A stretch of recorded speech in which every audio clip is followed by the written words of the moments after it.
Good evening, everyone. Welcome to Tuleyome's May Nature and You lecture. My name is Jeff Ben. I'm the Education Associate at Tuleyome. If you don't know, Tuleyome is a conservation nonprofit based out of Woodland, California. Our mission is to engage in advocacy and active stewardship with diverse communities to conserve, enhance, restore, and enjoy the lands in our region. The region that we focus on is the northern inner coast range of California and the adjacent areas of the western Central Valley. And we particularly focus on the Berryessa Snow Mountain National Monument region. So that's the relatively new national monument that stretches from near the southern end of Lake Berryessa, about 100 miles north, all the way up to the Snow Mountain wilderness. We played a key role in getting that monument established, and we've been a part of the coalition that was recently successful in getting the monument expanded. We also do a variety of educational programs, including field trips for K-12 students, this monthly lecture series, of course, and a variety of other events for the public, including hikes and trail building days. If you'd like to learn more about any of those things, you can check out our events page, and it'll be lots of good stuff there for you. And so that is enough about us, and I'd like to introduce our speaker for tonight. We're really lucky to have Dr. Andrew Johnston, who is an associate professor of architecture and architecture history at the University of Virginia. Dr. Johnston earned his PhD in architecture from UC Berkeley and is the author of Mercury and the Making of California, Mining, Landscape, and Race. And tonight he will be discussing the history of mercury mining in Northern California. And so during the talk, if you have any questions, let's just hang on to those. And at the end of the talk, we'll have plenty of time for a Q&A. All right, so with that, I will turn it over to you, Dr. Johnston. Great. Thank you very much, Jeff. Hello to everyone. Thanks for joining this evening. Now, Jeff, let me ask, is my screen set up properly for here? Am I screen sharing? Let's see. Yeah, it looks good. It's not quite full screen, but just about. Okay. Yeah, that looks good. Okay, great. So again, my name's Andrew Johnston. I'm an architect, a cultural landscape historian, and a preservationist. The book that I want to talk about tonight is this one, Mercury and the Making of California. The disciplines that I engage in this book and the ones that I studied in my PhD are human geography, anthropology, some history, and some material culture studies. So the way I do this work is that I want to be able to say something about culture, but through studying what people build and how they shape the land. So the kind of sources that I use are the physical landscape, documentation of the physical landscape, and then also the documentary record and histories, oral histories, and with a real focus on non-dominant narratives as well. So that's sort of the background of how I came of what this work is. It very much tries to be a cultural landscape history and really using the physical sources as, as the way that I tell this story. I got into this work through the National Park Service. Early in my career, I was an architect in the Park Service, doing a lot of preservation work and documentation and interpretation. So I was working for the Historic American Engineering Record. And one of the places I was working was Big Bend National Park in West Texas. And in West Texas, it was the other part of the country besides California where there was a good deal of mercury mining. Now, the mercury mining in West Texas was primarily in the early 20th century. The big mine was called the Chisos mine, but within the national park and under National Park Service ownership was this Mariscal quicksilver mine. And this was my introduction to mercury mining. My job here was both as an architect, we were making the mine safe for visitors. We were interpreting it, and we were also doing the work to preserve it. The I don't know if I've got a little, is that visible?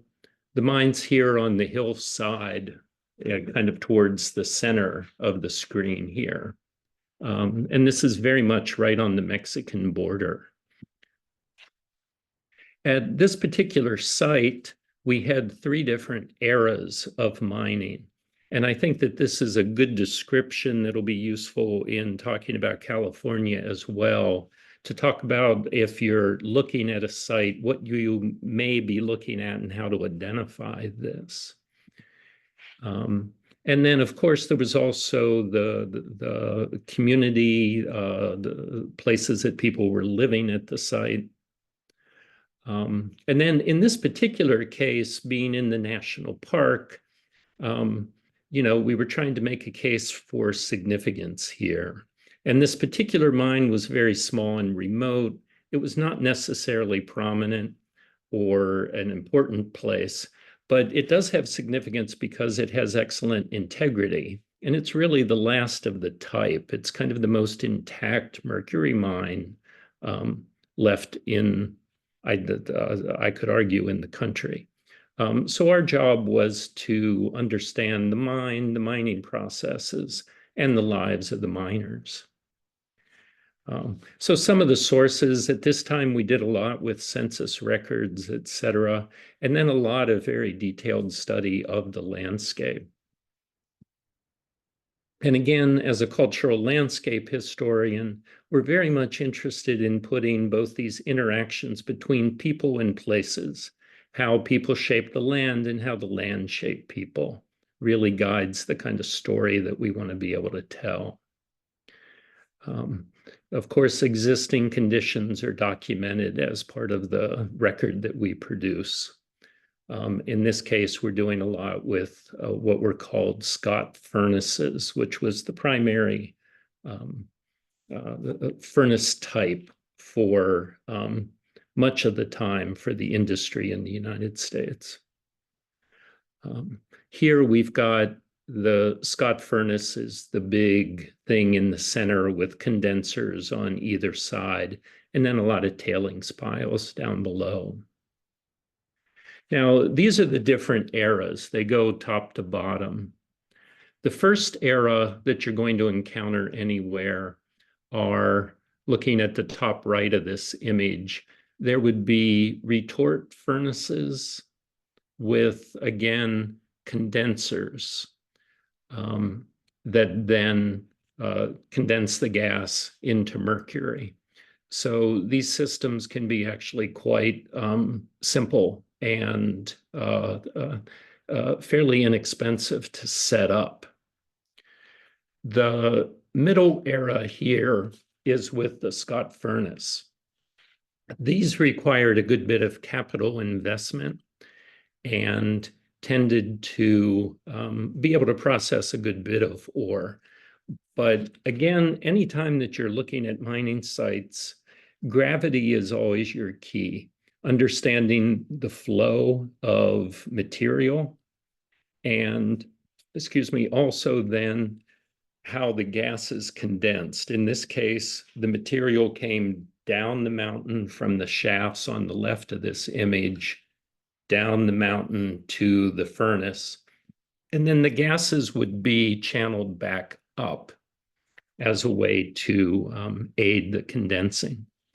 The bottom era down here, called the Viviana era, I think it's primarily from the 30s on, 1930s on, rotary kilns were the kind of furnace that were used. And you still might see some of these, especially north of the Bay Area, out in the landscape. I know a couple places where there's still, or at least 12 years ago, there were still rotary kilns out in the woods. And this was actually a very efficient, and again, not too terrible, didn't require too much capital outlay. And then, of course, understanding the geology and the modes of mining. Mercury mining in California was almost exclusively hard rock mining. So any of these kind of techniques and technologies that you might have in later gold and silver mining would also apply to a lot of mercury mining. In this case, the mines in Texas, this mine was quite limited in the extent of what was actually mined. And then plans and sections, again, trying to understand how gravity works with the processing. And then we did extensive imagery to try to explain and reconstruct what was going on here. In this case, we're looking at ore coming from the upper left being fed into the furnace at the lower right, and then how the gases were condensed going back uphill. And here's a beautiful section of this Scott furnace. These were tile furnaces. They could be of various sizes. This one happened to be a fairly large one. You can see the person for scale at the bottom of this image. These furnaces were also, if they were working at a successful mine, once the mine was done or technologies changed, tearing down these furnaces to actually then reprocess all the brick and tiles in it could be quite lucrative. And then the condensing system here. And then the rotary kiln technology. This is technology that was used through a lot of industries, but it was also adapted to the mercury industry. In this case, you would often have sometimes even a portable set of pipes that would go along with the portable rotary kiln. And these could actually be transferred from place to place as needed. There was one of these at the Livermore Ranch at the Corona mine in northern Napa, was the last one that I saw. Okay, and then also studying the mining communities, et cetera, and the people involved in working the mines and ruins of these kind of sites. We were fortunate to be able to work with a wide range of disciplines, including archaeologists who would work with these resources. Okay, so moving to California here, in my case, this was a dissertation project for me at Berkeley, and it was being introduced to John Livermore, a man named Anthony Serrar, who was a former mercury miner. We're talking here late 90s. And getting to visit the Oat Hill and Corona mines up in northern Napa County. In this case, at the bottom of this image is the existing Scott furnace at the Corona mine, and an image at the top that I found of people actually building that mine originally. This was made from native stone at the site.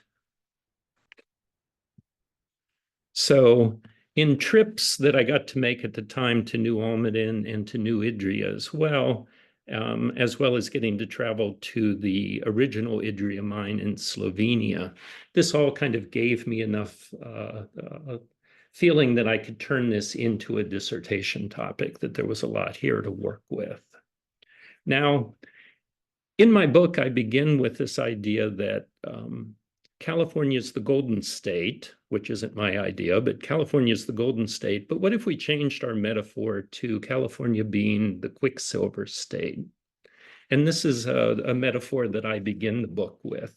So I wanted to read a couple opening paragraphs here where I try to set up this argument. California is the Golden State and has been linked with gold ever since the gold rush started in 1848. Gold colors our understanding of California and its history. There are elaborate myths of the gold rush, emphasizing rugged individualism, democracy, manifest destiny, and cycles of boom and bust. This is the history of the California dream, a history that excels at stories of innovation, change, dynamism, and reinvention. As a metaphor for California, gold conveys the image of prosperity, youth, and vigor. Being golden also implies opportunity and success, and California has provided opportunity for millions, as well as exploitable resources for tremendous financial success for a few. Writer Carey McWilliams, in his 1949 classic, California, the Great Exception, argues that the magic equation for understanding the exceptionalism of California's development in relation to the development of the rest of the United States is gold equals energy.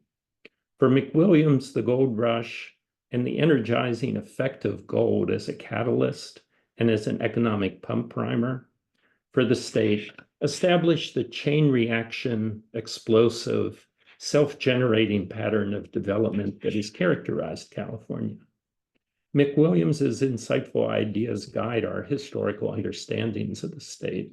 However, although gold in many ways is an excellent metaphor for the state, in other ways it obscures and misrepresents other histories in its blinding glare. Not all of California history matches the mythical ideas of the gold rush. This book asks what we can learn of the history of California if we move our focus, our metaphor, for California from gold to quicksilver. What if instead of the Golden State, California were the Quicksilver State? Before the discovery of gold, quicksilver was mined in California. The state was the largest producer of the element in the Western Hemisphere, and the single richest mine of any type in the state was a quicksilver mine. For California, the cultural association of Mercury can also be just as fitting as those of gold. Although Mercury is associated with abundance and commercial success, it's also associated with eloquence, ingenuity, and thievishness, qualities that are often applied to the accumulation of wealth. A mercurial nature implies one is erratic, volatile, and unstable, all acknowledged characteristics of California's development. Following Carey McWilliams, if we were to invent an equation involving quicksilver for understanding the development of California, it would be Mercury equals power. For although gold was the catalyst and economic pump primer for California's explosive development, the control of the production, trade, and use of quicksilver was the tool that a handful of elites used to secure their wealth and position as heads of vertical monopolies and to shape a pattern of development serving a wealthy elite. If gold, at least the gold of the California dream, represents the rugged individualist succeeding by his or her own energy and industry, then quicksilver represents the elite and the self-reproducing power of global capital and concentrated wealth. Unlike gold, which was valuable because it was, in fact, money, Mercury was valuable for its ability to form an amalgam for gold and silver recovery. Without Mercury, gold and silver were much more difficult to extract. This property made the control of the production, trade, and use of Mercury a powerful tool for the British merchant capitalists, their partners, and their successors who established the mercury industry in California. Mercury mining in California predates the discovery of gold by a few years. The first mercury mine and the first commercial mine of any sort in the state, New Almaden, was just south of San Jose, and by 1851 accounted for half the annual global production of mercury, disrupting the Rothschild cartel's control of world mercury markets. That California was producing by 1851 half the world's supply of a commodity as valuable as mercury as evidence of the great power and wealth to be gained by its control. However, unlike the everyman's spectacle of the gold rush, mercury production and trade in early California were controlled by a very few rich and powerful figures who conducted their business of mercury production and trade largely behind the scenes. So I start off this book by asking this question of, why do we not really know the history of mercury in California? Why is it a forgotten history? And this is actually quite extraordinary. In the 19th century, mercury was second only to gold of value of production in the state. And again, New Almaden was the single richest mine in the state. Today, mercury is most often mentioned in relation to mercury pollution. Few wax nostalgic over the good old days of mercury mining or celebrate the quicksilver rush of the 1870s. Gold and silver dominate the history of California, and they're knowable to us. Mercury, however, is mysterious and unknowable, and its value only comes from its use. Despite many reasons to want to forget mercury, not least among these the environmental legacy, there are many reasons to remember it, for it was important in shaping early California following statehood. So now both mercury and gold and silver were present in California, and this fact is really of enormous benefit to California and the American West. Mercury would have been a valuable trade commodity if globally for its use in gold and silver production. But in combination with the fact that gold and silver mines also existed, really enabled great wealth and power to be created and controlled in California. Now, again, this map shows the mercury mines primarily in the coast ranges with real concentrations. New Almaden, New Idria, a little further down. Some inland from north of Santa Barbara, et cetera, and kind of the mid-coast there. And then the greatest concentration of individual sites are north of San Francisco Bay. Sonoma, Napa, Lake counties, and then with some smaller mines going north. The Knoxville mine and the Oat Hill mine were the significant producers in the North Bay. If mercury had not been present in the West and only available from the great European mercury mines that were controlled by the Rothschilds at the time, think about this, these gold and silver mines in this industry in California would have been largely subject in the 19th century to dealing with the Rothschilds and this dominance of European powers who controlled global mercury markets. Again, with New Almaden being such an immensely rich mine, this really totally changed the picture of the global mercury market, when by, again, 1851, it was producing, or it had doubled world supply. In comparison between gold mining and mercury mining, again in the 1850s, gold mining, the characteristics of the gold rush, gravel washing and hydraulicking. The 49er of myth was a white man with little or no training in mining, panning for gold beside a stream. Mercury mining, by contrast, were, again, the mercury mine is the top two images here. These were hard rock miners who were from initially Mexico or Chile, and who were skilled in mining and coming from a mining class, working underground in various economic situations, either wage labor or sometimes under various forms of peonage. And if gold, at least initially, we could qualify it as a poor man's metal, accessible in theory to any able-bodied person willing to pan for it. The economic unit in this case was the individual miner and their small amount of capital that they were using. Mercury mining, by contrast, was very much a rich man's metal.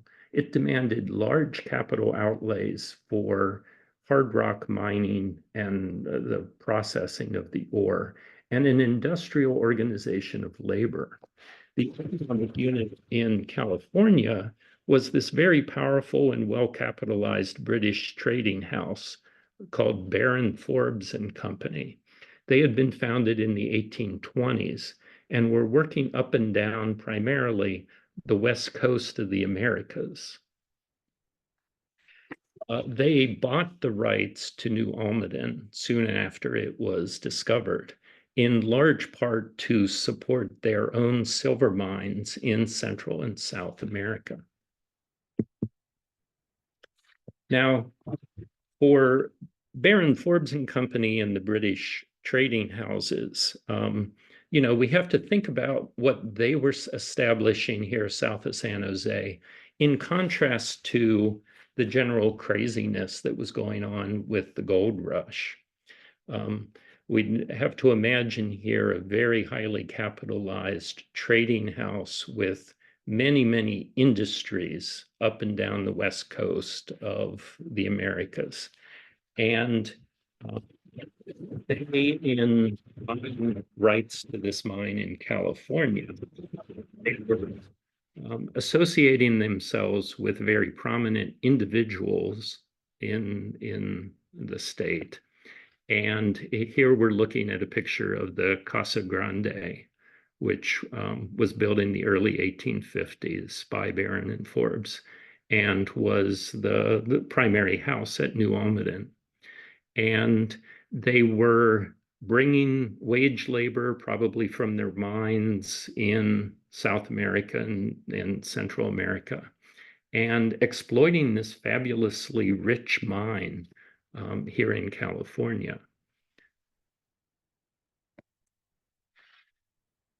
This was kind of the earliest image I could find of the New Almaden mine. So this is drawn sometime between 49 and 1852. And it shows, pretty significant development here for processing the ore. Baron and Forbes used this model of the hacienda. And I'm talking about it here as similar to, say, the plantation system on the East Coast. And this was the economic organizational tool for extracting wealth at New Almaden. A company town was developed to a large degree racially and religiously segregated, but very much built for permanence. The Casa Grande was one of the grandest houses in the state at the time and was a real social center for the rich and powerful in the state to meet. And here we can see these images are from the late 50s, maybe early 60s, but 1860s. But here we're looking at, think about this in comparison to what we know of the gold rush. Here we have a very orderly company town. And here we can see the kind of mining that was going on within this mine. Very large capital, built for permanence. So on this chart, it's a little hard to read, but I'll explain it quickly. The light color at front is California mercury supply from 1851 to 1921. Right behind it in the darker gray is the European supply. And then the dark is simply those two added together. But you can kind of see the mercury supply, very quickly, the Californian supply doubled the European production. The big dip around 1862-3 was when there were court proceedings over the ownership, so the mine was shut. And then in the later 1870s was the really big peak for California. This was the big quicksilver boom. And a lot of this was the North Bay mines.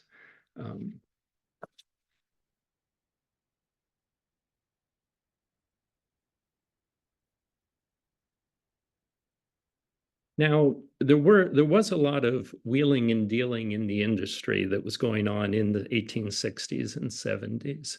And this map is fairly self-explanatory, but showing the more significant mines here are Knoxville, which was the Reddington mine, and the Great Western mine just south of Middletown is pretty significant. And the Sulphur Bank mine was rich for a while as well. The big one was the kind of behind the word distribute there, but the Oat Hill mine, that was the really rich one in the North Bay.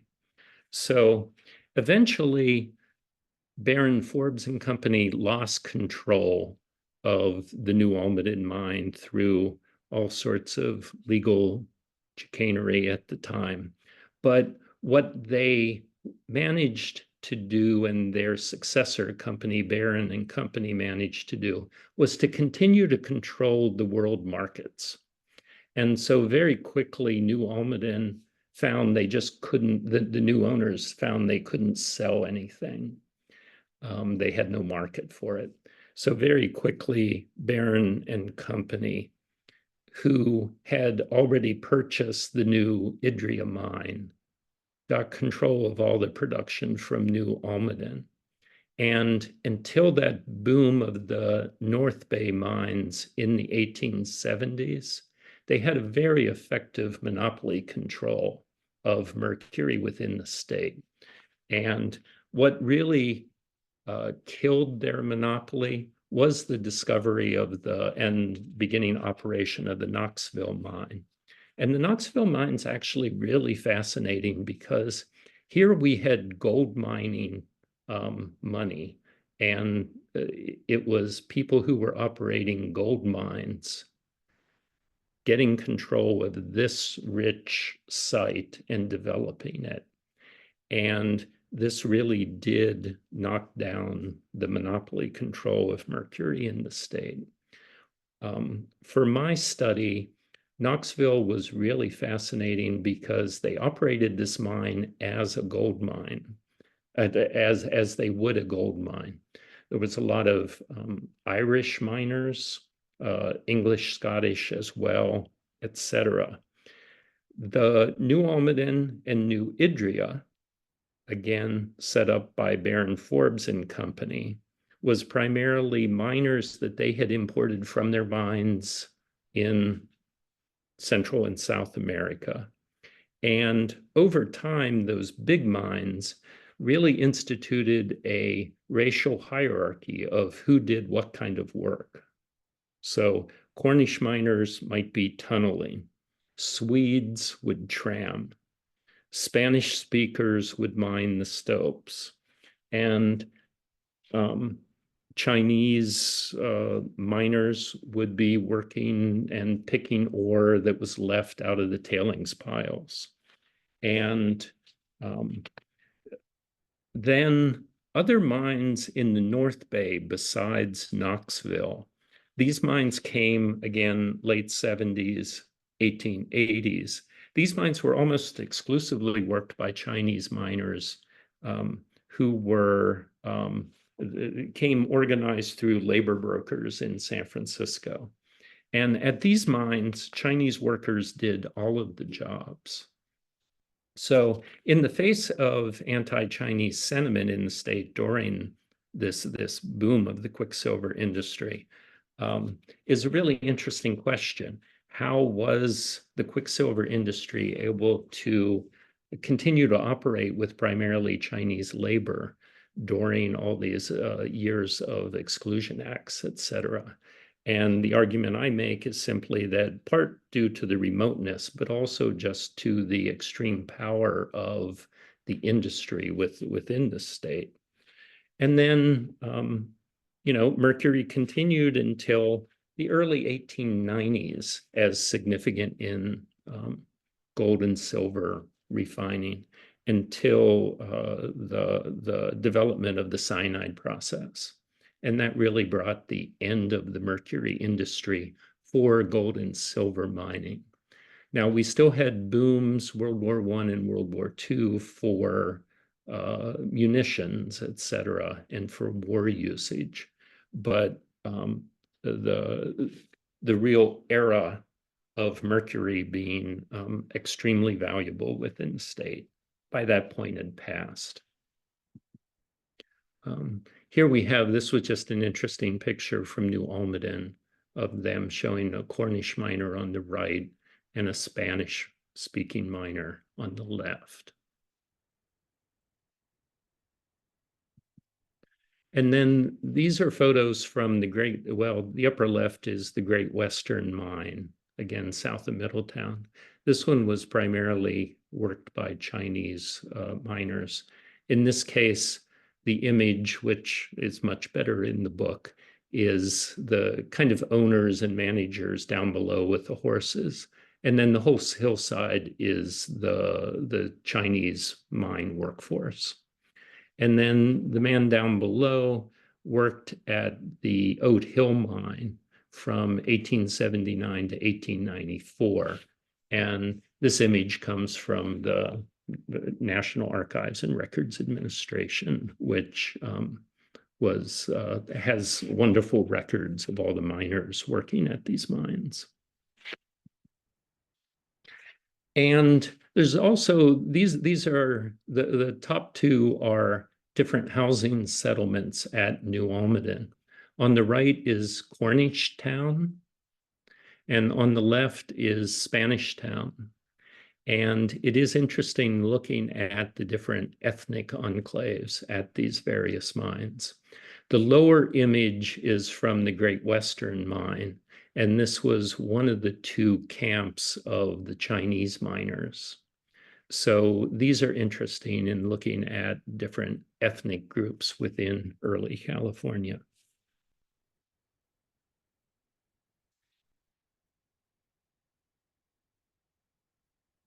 So, and then I have one other little bit here to read in conclusion. So quicksilver in California tells us a very different story from that told by gold and silver. A focus on mercury opens new understandings of the state and of ourselves. For instance, within the mercury industry, no worker ever struck it rich. There's no free labor ideology to be found in the industry. Wage labor was a way of life, not a stage on the path to higher development. The founding of a quicksilver industry in California begins with the story of European colonialism. With the quicksilver industry, we can clearly see how the tendrils of colonialism work down through time into the business organization and culture of 19th century California. We can see within the industry how the colonial hacienda continued down through the decades as a spatial ordering of California landscapes. Through quicksilver, we gain a new perspective on the workings of social and cultural power in the formation of California, a perspective that illuminates much in Californian Western history that's left unexamined when we focus myopically on gold and silver. So that will be it for my presentation. So thank you very much. Thank you. All right.